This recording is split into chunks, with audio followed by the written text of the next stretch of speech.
सांसद रुचवीरा ने अखलाक हत्याकांड केस वापसी और बिहार चुनाव पर उठाए सवाल। मुरादाबाद से सपा सांसद रुचवीरा ने अखलाक लिंचिंग मामले में नाम वापसी व बिहार चुनाव को लेकर कई अहम सवाल उठाए हैं और रुचवीरा ने कहा कि अखलाक हत्याकांड के आरोपियों के मुकदमे वापस लेना अपराधियों को बढ़ावा देना है। इसे दुखद और दुर्भाग्यपूर्ण बताया है।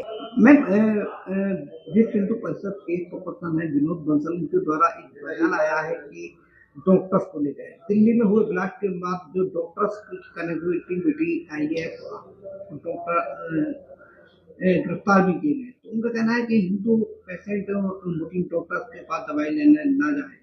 इसको लेकर क्या कहेंगे?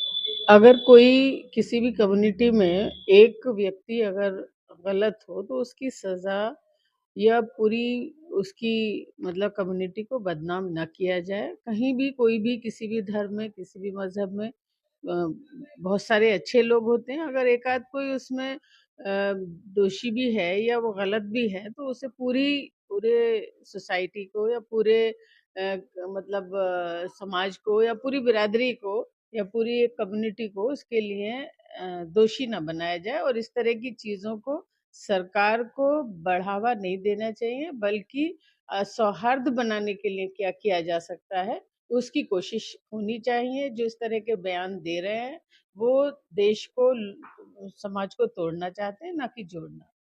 डॉक्टर्स के नेम प्लेट जो को लेकर ये बयान दिया है कि डॉक्टर्स की अगर जाए तो उनकी आइडेंटिफाई कर लिया। तो इस तरीके से बयानों को आप देखिए, मेरा सिर्फ सीधा सीधा कहना है कि जो मुलजिम है वो मुलजिम है, उसकी कोई जाति नहीं होती, उसका कोई धर्म नहीं होता। बिहार में एनडीए को मिली सीटों जीत के बाद इंडिया गठबंधन राष्ट्रीय जनता दल के राष्ट्रीय अध्यक्ष हैं लालू यादव परिवार उनकी बेटी क्या कहेंगे? देखिए, पहली बात तो ये है, ये उनका पारिवारिक मामला है और सब ठीक हो जाएगा। दूसरी बात ये है कि जो जहां तक बिहार के चुनाव का संबंध है, 200 से ज्यादा सांसदों ने सदन के अंदर इस पे आपत्ति दर्ज की थी, विरोध प्रदर्शन किया था। और इतने कम समय में जो अफरा तफरी में जो ये मैनेजमेंट किया गया या जो एसआईआर किया गया, उसका ये दुष्परिणाम है। और मेरा कहना ये है कि चुनाव आयोग गंभीरता से चीजों को देखे। और मैं तो कहती हूँ कि ये दोबारा चुनाव होने चाहिए। बिल्कुल पारदर्शिता बरती नहीं गई है। इतनी आनन फानन में जो एसआईआर किया गया वो बिल्कुल हम उसके पक्ष में नहीं है, महागठबंधन उसके पक्ष में नहीं है। और आने वाले चुनाव में सभी लोगों से कहना चाहती हूँ कि इस पे बहुत वोट बनवाने पे ध्यान दें अपना, और चुनाव आयोग निष्पक्षता से वोट बनवाए और निष्पक्षता से चुनाव कराए। अखलाक हत्याकांड हुआ था, लिंचिंग हुई थी, उसके बाद अब प्रदेश सरकार के द्वारा जो उसमें आरोपी थे उनको सजा को लेकर माफ करने की तैयारी की जा रही है, मुकदमे वापसी ली जा रही है। देखिए, पहली बात तो वो घटना ही बहुत दुखद थी। एक मतलब सेकुलर देश के लिए बहुत ही दुर्भाग्यपूर्ण घटनाएं हैं इस तरह की। दूसरी बात ये है कि न्यायपालिका फैसला करेगी। इसमें सरकार को इस तरह के लोगों के अगर मुकदमे वापस होंगे तो ऐसी चीजों को बढ़ावा मिलेगा और जो पीड़ित हैं उनको हताशा मिलेगी। आखिरी सवाल ये है कि बिहार में जो चुनाव हुआ तो अक्सर मुस्लिम लीडरशिप ने जो वहां पर प्रचार प्रसार किया तो उन्होंने असद ओवैसी को टारगेट किया। तो कहीं ना कहीं ऐसा माना जाए कि मुस्लिम वोटों का जरूरी कारण हुआ है, तो यहाँ पर देखना पड़ा।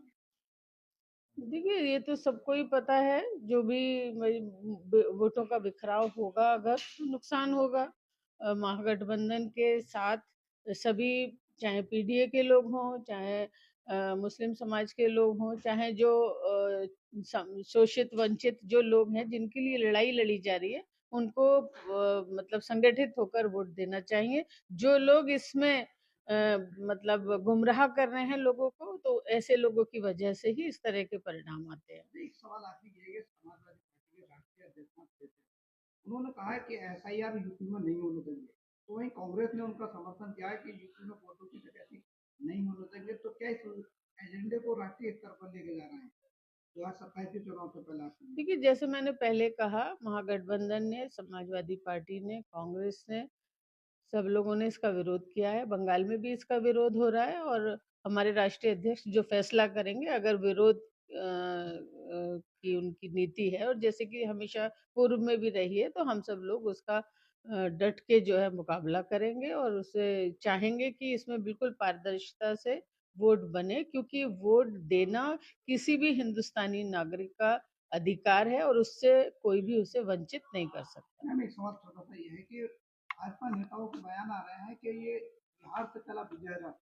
बंगाल होते हुए 2027 में यूपी तक आए, क्या मानते देखिए, हैं? मुंगेरी लाल के हसीन सपने देखने को किसी को मनादी नहीं है। वो बिहार था, ये